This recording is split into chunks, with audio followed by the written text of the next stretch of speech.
Hey guys, welcome back to A World Joe Traveled. Today I'm going to talk you guys through the pros and cons of European cruising. Okay, before I get started, please like and subscribe. It helps us out here quite a bit. So I tend to be a more positive person, so I'm going to start on the pros side of cruising in Europe. All right, so if it is your first time to Europe and you're kind of overwhelmed with options as to where to go, where to even begin, I would highly recommend a European cruise. So my first trip to Europe was actually through a European cruise as well. And it allowed me to get introduced into the culture without being fully immersed in it, which was nice for me because I was pretty young. And so I really just kind of wanted a taste of everything to see where I wanted to go back to in the future.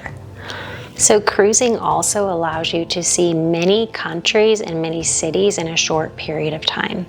What I have done with that information is I really kind of used it as a guidepost to plan future trips. So for example, I knew I'd always wanted to go to Greece and I was excited to see Athens. So on the second cruise that I went to with my children, we actually stopped in Athens. Athens ended up being a little bit scary and something I didn't feel very safe there. And so I was glad that I got to see it, but I don't plan to go back.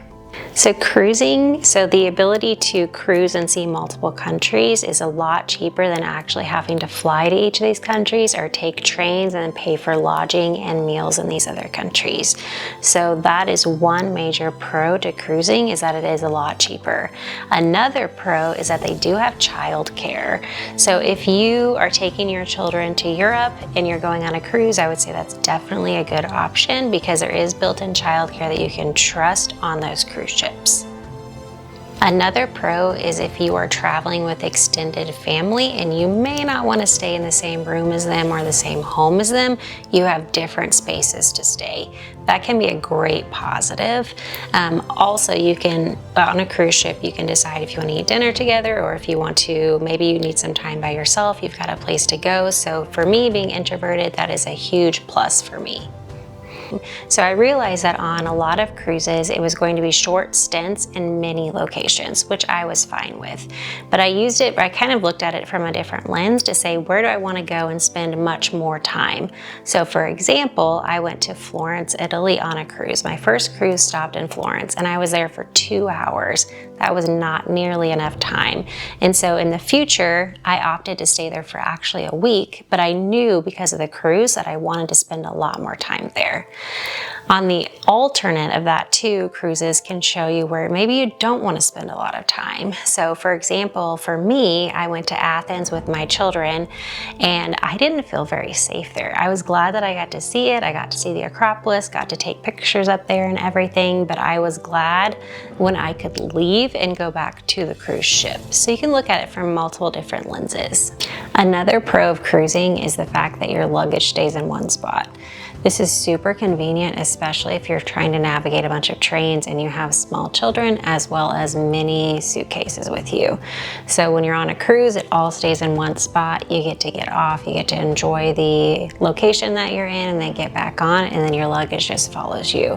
If you were to travel around to multiple different countries, and if you're flying or taking trains in between and not renting a vehicle, then you're going to have to be carrying your luggage around with you.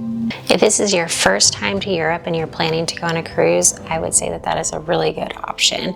It really allows you to see all of the different cultures or many different cultures out there with also having the comforts of home. So you go back to your room, you have the same plugins, so there's some familiarity with it, which is nice whenever you're in a foreign country. The last thing that I'll say about pros is that there's many different cruise options. So you've got river cruises, you've got different ship options, different cruise line options, but they go all around Europe. So you've got Greece, you've got Italy, you've got Spain, you've got the Netherlands, the UK. So there's lots of different options to cruise, as well as Norway, Sweden, all of those areas as well. So now on to the cons of cruising around Europe. So first, I would say that some of the stops can be extremely short. So for example, for me personally, the first time I ever went to Rome, I was there for 6 hours. that is not nearly enough time to see Rome. We rushed through the Sistine Chapel. We rushed through seeing the Colosseum. We ran through the Roman Forum. So I mean, there was not nearly enough time.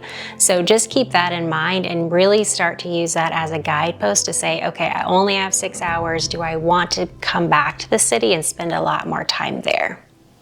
Another con is that some of the ports in Europe are really challenging to find. So for example, if you're leaving out of a cruise that is, excuse me, leaving out of Rome, the cruise port is actually 2 hours west in Civitavecchia.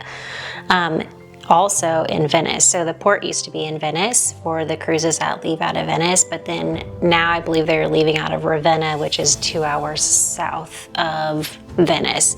So those can be really challenging to kind of locate and find, and then understand which trains you need to get on to get there, timing of everything, all of that. If you're cruising in peak season, which is generally May through August, some of the cruise stops can be overrun by tons of other tourists. So for example, we were in Santorini a couple of years ago on a cruise, and there were 5 other cruise ships that were there the same day that we were. We literally couldn't walk around the island and it was miserable. So I would recommend actually going and cruising from generally April is a really good time to cruise, maybe March and April, and then also September, October. I would recommend those dates to cruise over the peak season. And I realize getting kids out of school is stressful and sometimes it is really challenging to do that, but it's going to make your experience so much better if you can go not during May through August. If you have a larger family, you're going to have to end up getting 2 rooms on the cruise ship. So they would only let 4 or 5 people sleep in one room, and I had a family of 6. And so since we had a family of 6, we actually had to get 2 separate rooms, which added quite a bit of cost. So that's just something to keep in mind if you're trying to keep your costs low. So I personally have not found my cruising experiences to feel very immersive into new cultures. So I would list this as a con of cruising, because if you're going to Europe and you really, really want a taste of the culture over there, the foods, the people, cruising really isn't a good option for that. It does let you understand and fill out where you want to go, but it is not, if you want to be fully immersed into the culture, which I love, you're not going to get that on a cruise. So overall, I would recommend going on a European cruise if it's your first time to Europe and you're not sure where to begin, and also if you're traveling with children. So cruising is a really good option for traveling through Europe with kids. However, I would not recommend it if you're looking for a full immersive experience into 1 or 2 cultures. So if you're looking to go to a certain country and just experience that country, cruising is not the best option for you. So that's my pros and cons list about cruising. One last thing that I will say, which is just travel advice from myself, is that if you are booking a cruise out of Europe, what I would highly recommend that you do is to fly in a day before it leaves and then fly out a day after it leaves. So that has made my traveling and with my family so much smoother, because there's not the stress of landing and then rushing to the port to make sure you get there.